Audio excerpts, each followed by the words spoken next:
In the heart of Seoul, where glass towers shimmered against the morning sky, a young woman named Arya Chen stepped into the towering building of Global Tech Innovations, clutching her tablet and trying to calm her nerves. She had been an assistant in the research coordination department for almost 2 years, dedicated, organized, and quietly ambitious. What no one knew, except her closest friend, was that for months she had harbored a quiet admiration for a colleague who used to work beside her, Ethan Jang, a man who had once been warm, helpful, and astonishingly brilliant. He had been the kind of person who could make a crowded office feel lighter, not because of charm or show-off confidence, but because he treated everyone with genuine respect. But Ethan had disappeared from the company suddenly a year ago. No goodbyes, no explanations, just an empty desk and a wave of whispers. Arya never admitted how disappointed she had felt when he left. She had never expected anything, but his absence had left a strange quietness in her daily routine, a sense that something important had been removed. Now, on an ordinary Wednesday morning, the workplace buzzed unusually. People whispered, rushed, straightened their clothes, or suddenly pretended to be deeply focused. Arya didn't know what was going on until an email slid onto everyone's screens.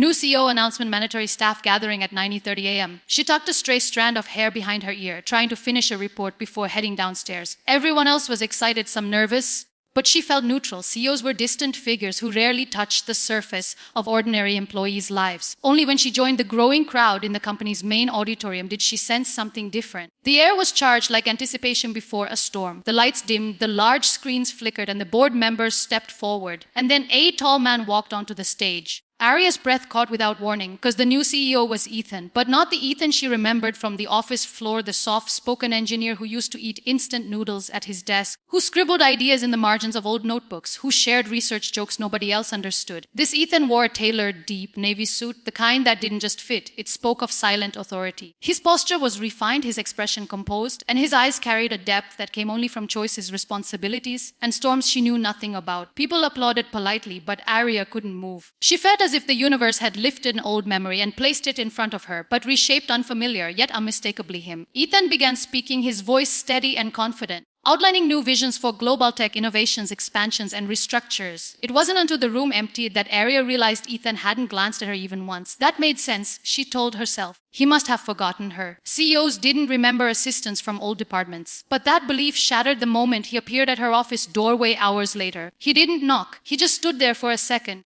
Arya, he said simply. Her name sounded strange on his tongue, familiar, but layered with time lost. She spun around so fast her pin dropped. Sir, Ethan, Mr. Jang, he raised a hand slightly. You can call me Ethan, if you're comfortable. She nodded silently. There was an awkward stillness, almost like two old chapters trying to merge into one page. He glanced around the office, then back at her. You still keep your files sorted by color, he observed softly. She blinked. She had forgotten that he used to tease her about that. You remember that? She asked. I remember everything, he replied, not dramatic, not emotional, just a fact. Before she could respond, the HR head called him for a meeting. Ethan excused himself, but just before leaving, he paused.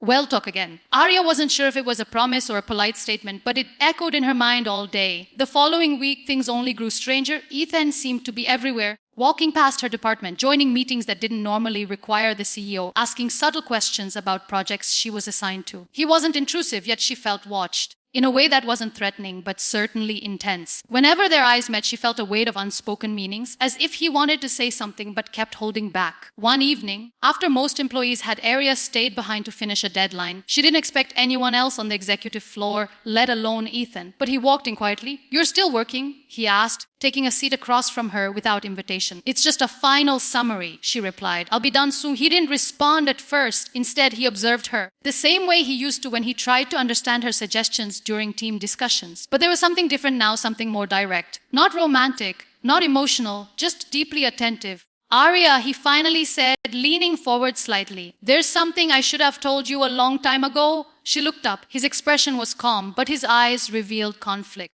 When I left the company last year, he began. It wasn't sudden. I was chosen for an executive development program that required confidentiality. The board wanted to test leadership potential without letting anyone know. She nodded slowly. I wasn't allowed to tell anyone, he added quietly. Not even the people He stopped himself. Arya didn't push him to continue. Instead, she said, you don't need to explain. Life moves people. His jaw tightened slightly, not in anger, but in a way that suggested he wanted to say more but couldn't find the right shape for the words. After a long silence, Ethan stood up and walked around the table. He didn't touch her, not even close, but positioned himself in a way that made it clear he wanted her attention. "Arya," he said again, "I'm not here as a CEO right now. I'm here as the person who never forgot you." Her heart jolted, but she looked away respectfully, keeping boundaries firm. "You were the only one," he continued softly, "who saw potential in me before anyone else did. I didn't realize how important that was until I was gone." She didn't know what to say. She wasn't used to being important to anyone, let alone someone who now led the entire corporation. "I'm not expecting anything from you,"